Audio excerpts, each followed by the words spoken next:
Good morning students, welcome back to G3 online classes. In previous lecture we have discussed about transcription and structural gene. In this video we will discuss about gene. तो gene क्या होता है भाई? Gene is the structural and functional unit of inheritance. और gene क्या होता है भाई? Gene are located on a chromosome और DNA. हम बात करेंगे the DNA sequence coding for tRNA और RNA molecules also define a gene. वो भी क्या करते हैं भाई? एक जीन को डिफाइन करते हैं. However, by defining a cistone क्या होता है भाई? सेगमेंट ऑफ DNA होता है coding for polypeptide. The structural gene in A transcription unit could be said. भाई जो स्ट्रक्चरल जीन है कैसा हो सकता है भाई? मोनोसिस्ट्रोनिक जो किसमें मिलेगा आपका? यूकैरियोट्स में. और पॉलीसिस्ट्रोनिक किसमें मिलेगा भाई? बैक्टीरिया के अंदर और प्रोकैरियोट्स के अंदर.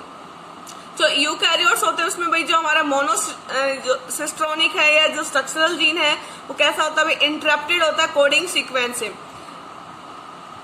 The genes in eukaryotes are split. तो यूकैरियोट्स में जो जीन्स होते हैं वो कैसे होते हैं बेटा? स्प्लिट जीन्स होते हैं. द कोडिंग सीक्वेंस और express sequence are defined as exon. भाई जो कोडिंग सीक्वेंस होते हैं और जो एक्सप्रेस करते हैं जिनसे पॉलीपेप्टाइड बनता है उनको क्या बोलेंगे? एक्सोन बोलेंगे. और exons are said to be दो sequence that appear in mature और प्रोसेस्ड आरएनए. तो भाई आपसे पूछ लिया जाए कि जो आपका एक्सोन है, एक्सोन्स क्या होते हैं? तो एक्सोन्स क्या होते हैं भाई? Exons are the express segment of DNA which is present in mature RNA और processed RNA. Exons are interrupted by introns. तो जो एक्सोन्स होते हैं उनके बीच में क्या होता है भाई? इंट्रोन्स होते हैं. और इंट्रोन्स कैसे होते हैं भाई? नॉन कोडिंग सीक्वेंस होते हैं. क्या होते हैं भाई? Non coding sequence. और ये मैच्योर आरएनए में आपको नहीं मिलेंगे, प्रोसेस्ड आरएनए में नहीं मिलेंगे. The split gene arrangement further complicates the definition of gene in terms of A DNA segment. अब बात करेंगे भाई inheritance of character is also affected by promoter and regulatory sequence of. भाई जो इनहेरिटेंस ऑफ जीन किस पे depend करेगा भाई? प्रमोटर पे और regulatory sequence of A structural gene. Hence sometimes the regulatory sequence are loosely defined as regulatory genes even though these sequence do not code for any RNA or protein. भी जो regulatory jeans हैं ये किसी के लिए code नहीं करते लेकिन ये क्या करते हैं भाई? हेल्प करते हैं. उसके बाद है भाई नेक्स्ट टॉपिक है हमारा types of RNA and process of A transcription. देखिए भाई जो आरएनए है वो कितने टाइप का आता है और किस तरह की ट्रांसक्रिप्शन प्रोसेस होती है उसके बारे में हम पढ़ेंगे. In bacteria there are 3 major types of RNA. Messenger RNA मैंने आपको बताया अभी, टीआरएनए, ट्रांसफर आरएनए और rRNA, ribosomal RNA. All 3 RNA are needed. भाई हर तीनों के तीनों जो आरएनए हो जरूरी है किसके लिए? प्रोटीन बनाने के लिए. द मैसेंजर आरएनए वो किसका काम करता है भाई? टेम्पलेट की तरह काम करता है. टीआरएनए क्या करता है? एमिनो एसिड को ब्रिंग करता है और जेनेटिक कोड को क्या करता है भाई? ये रीड करता है. We will discuss about genetic code in later lectures. And RNA play a structural and catalytic role during translation. तो भाई ट्रांसलेशन मैंने आपको बताया था. ट्रांसलेशन क्या होते हैं भाई? मेकिंग ए पॉलीपेप्टाइड या making proteins from the process of making proteins from RNA is called translation. There is a single DNA dependent RNA polymerase that catalyzes transcription of all types of RNA in bacteria. भाई RNA में एक single RNA polymerase होता है. RNA polymerase binds to promoter. भाई हमने ये भी पढ़ा था कि जो RNA polymerase किसके साथ बाइंड करेगा भाई? प्रमोटर रीजन के साथ बाइंड करेगा और इनिशिएट करेगा किसको भाई? ट्रांसक्रिप्शन प्रोसेस को. तो भाई जो ट्रांसक्रिप्शन प्रोसेस हो 3 स्टेप में कंप्लीट होती है. सबसे पहले क्या? इनिशिएशन है. उसके बाद क्या भाई? इलोंगेशन है. और उसके बाद क्या भाई? टर्मिनेशन.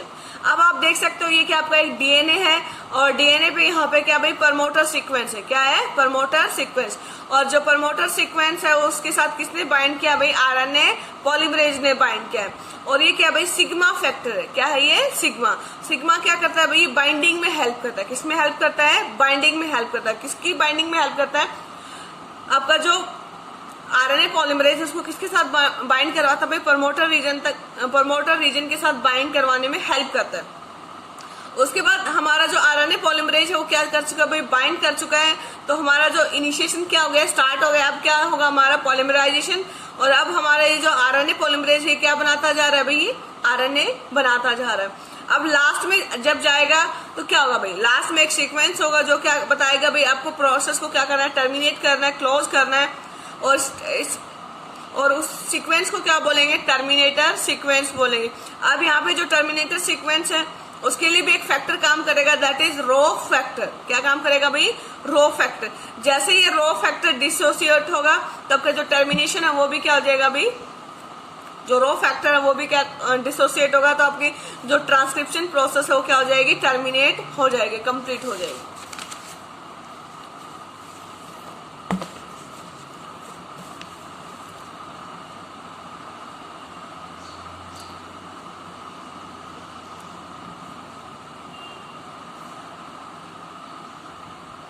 अब बात करेंगे polymerise in a template dependent fashion following the rule of complementary in somehow all facilitate opening of helix and continuous elongation. Only a short stretch of RNA remains bound to the enzyme. कुछ stretch क्या होता है भाई, RNA से enzyme से bind रहता है। Once the polymerase reaches the terminator region the nascent RNA falls off, तो भाई जो आरएनए जो बन रहा है वो क्या हो जाएगा, फॉल ऑफ हो जाएगा।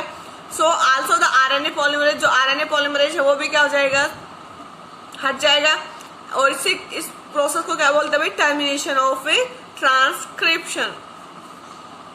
अब मैंने आपको ये फैक्टर्स के बारे में पहले ही बता दिया, let's discuss again. An intervening question is that how is the RNA polymerase able to catalyze all 3 steps which is initiation, elongation and a termination. The RNA polymerase is only capable of catalyzing the process of elongation. भाई RNA polymerase का काम क्या वैसे, आपकी elongation का काम करना है, लेकिन इसका मदद कौन करता है भाई इनिशिएट करने में, तो एक इम्पोर्टेंट फैक्टर है दैट इज सिग्मा फैक्टर। और टर्मिनेट करने के लिए भी एक फैक्टर है जिसको बोलते हैं टर्मिनेशन फैक्टर, दैट इज रो। तो भाई ये क्या करते हैं, इनिशिएट और आपका टर्मिनेट करने में हेल्प करते हैं। सिग्मा किसके लिए है भाई, इनिशिएट करने के लिए, और रो किसके लिए, आपको याद रखना पड़ेगा, टर्मिनेट करने के लिए। Association with this factor alter the specificity of, भाई जैसे ही अगर सिग्मा के साथ बाइंड करेगा तो क्या करेगा, आरएनए पॉलीमरेज इनिशिएशन का काम करेगा, और जब ये रो फैक्टर के साथ बाइंड करेगा तो किसका काम करेगा, टर्मिनेशन का काम करेगा। इन bacteria since the messenger RNA does not require any processing, भाई बैक्टीरिया के अंदर प्रोसेसिंग की जरूरत नहीं होती टू बिकम एक्टिव होने के लिए। And also since transcription and translation, भाई ट्रांसक्रिप्शन भी कहाँ होता है, साइटोप्लाज्म में होता है, ट्रांसलेशन भी कहाँ होता है, साइटोप्लाज्म में होता है, तो कोई अलग अलग कंपार्टमेंट नहीं है। There is no separation of cytosol, cytosol means cytoplasm और न्यूक्लियस, क्योंकि बैक्टीरिया के अंदर जो न्यूक्लियस वेल डिफाइंड न्यूक्लियस तो होता नहीं, जो जेनेटिक कंटेंट है वो कहाँ पे रहता है भाई, साइटोप्लाज्म के अंदर ही रहता है। अब बात करेंगे अभी जो यूकैरियोट्स है, यूकैरियोट्स में थोड़ा सा क्या हो जाता है भाई, कॉम्प्लेक्स प्रोसेस हो जाता है। देखिए भाई हमारे अंदर क्या होता है, वेल डिफाइंड न्यूक्लियस होता है, तो there are at least 3 RNA polymerase, तो हमारे अंदर कितने पॉलीमरेज होते हैं भाई, 3 आरएनए पॉलीमरेज होते हैं in the nucleus, in addition to RNA polymerase found in organelles. भाई जो जैसे माइटोकॉन्ड्रिया है उसके पास भी खुद का क्या होता है, डीएनए होता है, वहां पे भी क्या होता है, आरएनए बनता है। There is a clear cut division of labour, भाई हमारे अंदर क्या होता है, सेल के अंदर जो लेबर होता है क्या होता है, अलग अलग होता है, और इसलिए हमारी जो एफिशिएंसी होती है क्या होती है, ज्यादा होती है। द आरएनए पॉलीमरेज, तो आरएनए पॉलीमरेज का काम क्या है भाई, ये आरएनए बनाता है, क्या बनाता है भाई, आरएनए बनाता है, राइबोसोमल आरएनए बनाता है, क्या बनाता है भाई ये, राइबोसोमल आरएनए, क्या बनाएगा भाई, राइबोसोमल आरएनए। अभी जो राइबोसोमल आरएनए है इसकी यूनिट है भाई, याद रखनी पड़ेंगे आपको, आरएनए की 28S, 18S और 5.8S, इसमें क्या होता है भाई, राइबोसोमल आरएनए होता है, ठीक है भाई। और ये S क्या है भाई, सेडिमेंटेशन कोफिशिएंट, क्या है ये, सेडिमेंटेशन कोफिशिएंट या सेडबर्ग कोफिशिएंट भी इसको बोल सकते हैं। तो 28S, 18S और 5.8S ये क्या है भाई, आपके ribosomal RNA. Whereas the RNA polymerase third is responsible for transcription of tRNA, भाई जो आपका आरएनए याद रखने पड़ेंगे बेटा, ये आरएनए पॉलीमरेज का काम क्या है भाई, आरएनए पॉलीमरेज थर्ड जो उसका काम है भाई टीआरएनए बनाना, और कौन से बनाना भाई, 5S आरएनए, ये भी क्या भाई, राइबोसोमल आरएनए, और ये क्या है भाई, SNRNA। SNRNA, small nuclear RNA। क्या भाई ये स्मॉल, तो भाई जो न्यूक्लियस के अंदर जो स्मॉल RNA बनते हैं उनको क्या बोलेंगे भाई, small nuclear RNA। The RNA polymerase second transcribe precursor of messenger RNA and heterogeneous nucleus RNA। भाई देखिए भाई जो RNA पॉलीमरेज है सेकंड है, उसका काम क्या है, एक तो प्रीकर्सर बनाना किसके लिए, मैसेंजर RNA के लिए, और दूसरा काम क्या करता है भाई ये हेट्रोजीनस, क्या करता है भाई ये हेट्रोजीनस न्यूक्लियस RNA बनाएगा। इसकी शॉर्ट फॉर्म क्या है भाई HNRNA। तो ये पेपर में आ सकता है भाई RNA पॉलीमरेज फर्स्ट का क्या काम है, सेकंड का क्या काम है और थर्ड का क्या काम है। Second, the complexity is that the primary transcript contain both the exons and introns। भाई हमने देखा था कि जो यूकैरियोट्स होते हैं उसमें क्या होता है, एक्सॉन्स होते हैं, कोडिंग पार्ट जो एक्सप्रेस होते हैं फाइनली मैच्योर RNA के अंदर मिलेंगे, और कुछ होते हैं जो नॉन कोडिंग पार्ट है इंट्रॉन्स है, वो कहाँ मिलेंगे भाई, वो भी आपको मिलते हैं। हमें अब इंट्रॉन का तो कोई रोल है नहीं, तो वैसे आपका जो मैच्योर RNA है उसमें उसका कोई रोल नहीं है, तो उसको क्या करना पड़ता है भाई, रिमूव करना पड़ता है। और इस प्रोसेस को क्या बोलते हैं, स्प्लाइसिंग। क्या बोलते हैं, स्प्लाइसिंग। होता क्या भाई स्प्लाइसिंग में, हमने देखा भाई exons are the coding parts and introns are non coding parts. Introns are removed and exons are joined and that process is called as splicing, where the introns are removed and exons are joined in a defined order। अब देखो भाई HNRNA, भाई जो हमारा ये क्या था, heterogeneous nuclear RNA।